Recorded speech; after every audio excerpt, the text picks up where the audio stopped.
हारा हूँ बाबा पर तुझ पे भरोसा है, जीतूंगा एक दिन मेरा दिल ये कहता है। हेलो दोस्तों, स्वागत है आप सभी का हमारे यूट्यूब चैनल पर। और आज हम आ गए हैं हारे का सारा बाबा श्याम हमारा खाटू नगरी खाटू नरेश के दरबार में। और यहाँ से मैं आपको पूरा वीडियो दिखाएंगे। तो ये जो है उदयपुर से कितना दूर पड़ता है और जयपुर से कितना दूर पड़ता है, यहाँ पर अपन कैसे पहुँच सकते हैं, सारी चीज़ें मैं आपको इस वीडियो में बताऊँगा। तो वीडियो को अंत तक पूरा देखिएगा।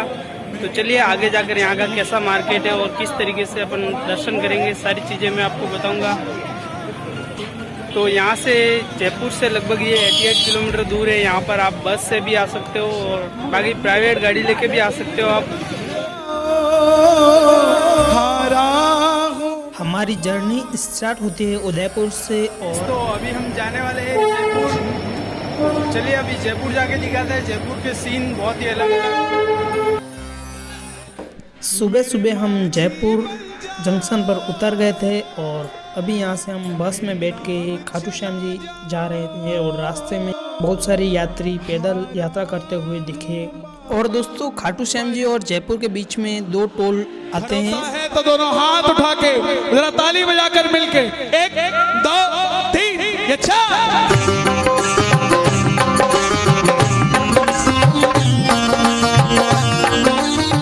अभी ये मार्केट में है, यहाँ से पहुँचने वाले हैं, लगभग मंदिर तक पहुँच ही गए।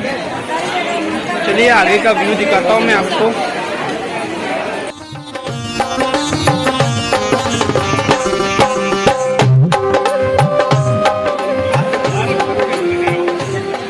तो दोस्तों, यहाँ पर हम बैग और वगैरह रख के जा रहे हैं। यहाँ से माला फूल ले रहे हैं। एक फूल और दे दो। हाँ, थोड़ा बड़ा वाला दो, ये वाला।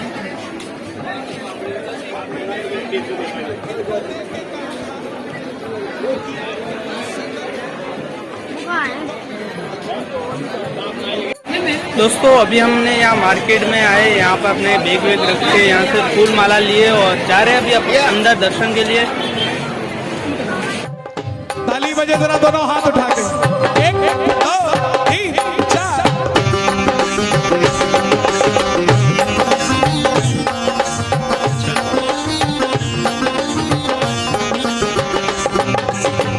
हारा हूँ बाबा पर तुझ पे भरोसा है।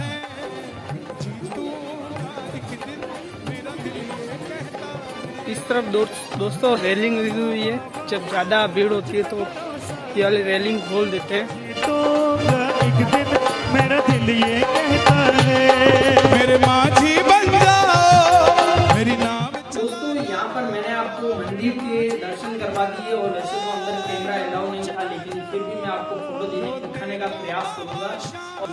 तो क्या ये खाटू श्याम जी की कहानी और कैसे खाटू श्याम जी नाम पड़ा, तो चलिए मैं आपको बताता हूँ।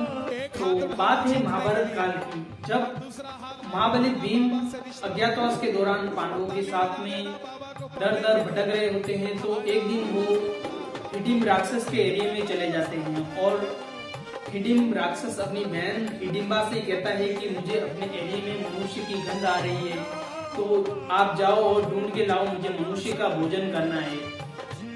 तो हिडिंबा जाती है और ढूंढती है तो देखती है कि उनके 4 भाई सो रहे होते हैं और भीम महाबली रात्रि में भी पहरा दे रहे होते हैं। तो हिडिंबा उन्हें देखकर मोहित हो जाती है और जब बहुत ज्यादा देर हो जाती है तो फिर हिडिंब स्वयं वहाँ पे आ जाता है और लाल पीला हो जाता है। फिर वहाँ पे लड़ाई चलती है तो हिडिंब मारा जाता है और उसके बाद में हिडिंबा कहती है कि मेरा इस जंगल में केवल मेरा भाई ही था, अब उसे भी आपने मार दिया तो मैं अब अकेले इस जंगल में कैसे रहूंगी। तो फिर वो संतान प्राप्ति की मांग करती है तो उन्हें एक पुत्र प्राप्त होता है, उसका नाम घटोत्कच रख देते हैं। क्योंकि उसके सिर पर बाल नहीं होते तो उसका नाम घटोत्कच रख देते हैं। उस समय बाद में भगवान कृष्ण की आज्ञा से गोकुल की राजकुमारी से विवाह कर लेते हैं और उनके बाद में उनके भी पुत्र की प्राप्ति होती है। उनके सिर पर घुंघराले बाल होते हैं, इसके लिए उनका नाम जो है बर्बरीक रख देते हैं। और वो आगे जाकर बर्बरी भी खाटू श्याम जी के नाम से प्रसिद्ध हुआ। खाटू श्याम जी कैसे कहलाए थे, तो इसके पीछे भी कुछ कहानी है, तो वो भी चलिए मैं आपको बताता हूँ। दोस्तों वैसे तो आपको पता ही होगा कि महाभारत के अंदर दुर्योधन कितना धूर्त था, उसने पांडवों से अपना साम्राज्य भी छीन लिया था और इसीलिए उनके बीच में जो है महाभारत का धर्म युद्ध हुआ था। उसके अंदर बहुत सारे योद्धा जो है बाहर से लड़ने के लिए आए थे। जैसे ये बात अब बर्बरीक को भी पता चलती है तो बर्बरीक अपनी माता से आज्ञा मांगता है कि माता मैं भी महाभारत का युद्ध लड़ने के लिए जाऊंगा। तो माता कहती है कि तुम किसकी तरफ से लड़ोगे, तो फिर बर्बरीक कहते हैं कि आप बताओ मैं किसकी तरफ से लड़ूं। तो माता कहती है कि आप उस तरफ से लड़ना जिस तरफ कमज़ोर पक्ष हो। तो ये जो है बर्बरीक फिर अपनी माता को वचन दे देते हैं कि जो कमज़ोर पक्ष होगा मैं उसकी तरफ से लड़ूंगा। और जब आगे जाकर ये रास्ते में चल रहे होते तब ये बात कृष्ण को पता चल जाती है कि महाभारत का युद्ध बर्बरीक लड़ने के लिए आ रहे हैं। तो कृष्ण भगवान क्या करते हैं, एक पंडित का वेश धारण करके उन्हें रास्ते में रोक लेते हैं। कहते हैं तुम कहाँ लड़ने जा रहे हो, तो वो कहते हैं कि मैं महाभारत का युद्ध लड़ने के लिए जा रहा हूँ। और इसी बीच उनके पास में ना 3 बाण होती है और वो 3 बाण कहाँ से आती है वो भी मैं आपको बताऊंगा। बर्बरीक ने बहुत सारी तपस्या की देवी की और उसके फलस्वरूप उन्हें जो है 3 बाण वरदान में दिए गए। वो जो है उन्हें सिद्धियाँ प्राप्त हुई थी और उनके 3 बाणों में इतना दम था कि वो तीनों लोगों को भी ख़त्म कर सकते।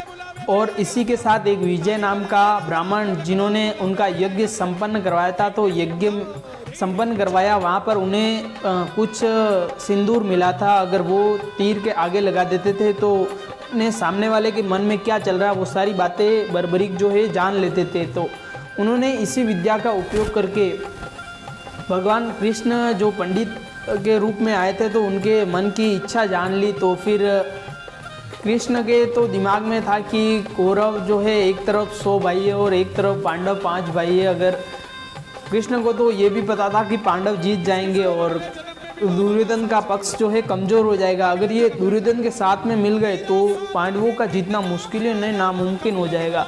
तो फिर उन्होंने क्या करा कि उसको जैसे तैसे रोकने का प्रयास करा कि तुम कैसे लड़ोगे।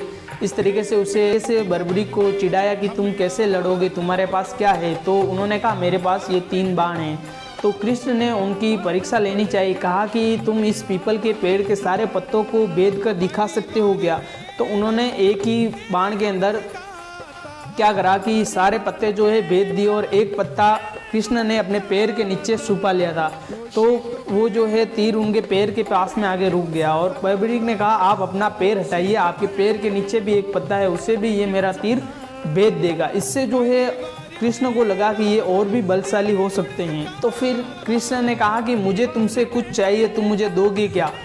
ब्राह्मण वेश में ही श्री कृष्ण कहते हैं कि मुझे तुम्हारा शीश चाहिए। तो बर्बरीक पहले तो थोड़ा चौंक जाते हैं लेकिन फिर से पूछते हैं कि तुम आखिर हो कौन। और तो कृष्ण अपने जो है रियल रूप में आ जाते हैं, वास्तविक रूप में आ जाते हैं और कहते हैं कि उसके बाद में बर्बरीक कहते हैं कि चलो ठीक है मैं अपना शीश भी दे दूंगा लेकिन मेरी एक इच्छा है। तो कृष्ण पूछते हैं क्या। तो वो बोलते हैं कि मुझे अगर मैं युद्ध लड़ नहीं सकता तो मैं युद्ध देख तो सकता हूँ। तो इसके लिए जो है उनका फिर उन्होंने बर्बरीक ने एक ही झटके में उनका शीश काट के दे दिया था। तो उसके बाद में उनका शीश जो है एक ऊंचे पर्वत पर स्थापित किया गया। वहाँ से पूरा महाभारत का युद्ध बर्बरीक ने देखा था। उसके बाद में जब युद्ध चल रहा था और युद्ध 18 दिन तक चला और उसके बाद में जब युद्ध ख़त्म हो जाता है, ख़त्म होने के बाद में युद्ध जब पांडव जीत जाते हैं तो उसके अंदर युधिष्ठिर बोलता है कि मैंने तो इतनों को निपटा दिया इसलिए युद्ध जीत गए। अर्जुन बोलता है मैंने इतनों को निपटा दिया इसलिए युद्ध जीत गए। तो कृष्ण मंद मंद मुस्कुराते हुए कहते हैं कि तुम आपस में मत झगड़ो, हम जाते हैं बर्बरीक के पास में और वो जो बोलेंगे वही होगा। तो फिर वो बर्बरीक के पास में जाते हैं और पूछते हैं कि वास्तविक में कौन लड़ रहा था और कौन क्या कर रहा था। तो बर्बरीक बताते हैं कि मैंने तो देखा कि इस पूरे युद्ध में कृष्ण का सुदर्शन चक्र ही चल रहा था चारों तरफ और द्रौपदी एक काली माता के समान खड़ी थी और इसके बाद में पांडव जो है उनसे क्षमा याचना भी करते हैं। उसके बाद में कृष्ण खुश होकर जो है बर्बरीक को वरदान देते थे कि तुम कलयुग में मेरे नाम से पूजे जाओगे, श्याम के नाम से पूजे जाओगे, और जो भी आपके पास में अपनी कोई भी मनोकामना लेके आएगा तो वो मनोकामना जरूर जरूर पूरी होगी। तो इसीलिए जो है खाटू श्याम जी को हारे का सारा बाबा श्याम हमारा कहते हैं, और इसीलिए ये श्याम के नाम से पूजे जाते हैं आज। की बातें करता है बाबा से, ताली बजाना जरा। मैंने सुना है तू बिगड़ी बनाता, मैंने सुना है तू बिगड़ी बनाता, बिन बोले भगतों की नाव चलाता, बिन बोले भगतों की नाव चलाता। तो दोस्तों अभी हमने खाटू श्याम जी के दर्शन कर लिए और अभी हम यहाँ से वापस निकलने वाले हैं जयपुर के लिए। तो जयपुर के लिए हम अभी यहाँ पे बस में बैठेंगे और यहाँ से जाएंगे सीधे जयपुर। जयपुर यहाँ से लगभग 88 किलोमीटर की दूरी पर है, तो लगभग 2 घंटे लगेंगे यहाँ से जाने में। तो चलिए वहाँ जाकर दिखाएंगे वहाँ का टूर कैसा रहता है। और ये यहाँ का मार्केट है, यहीं से होकर आपको दर्शन करने के लिए मंदिर में जाना पड़ेगा।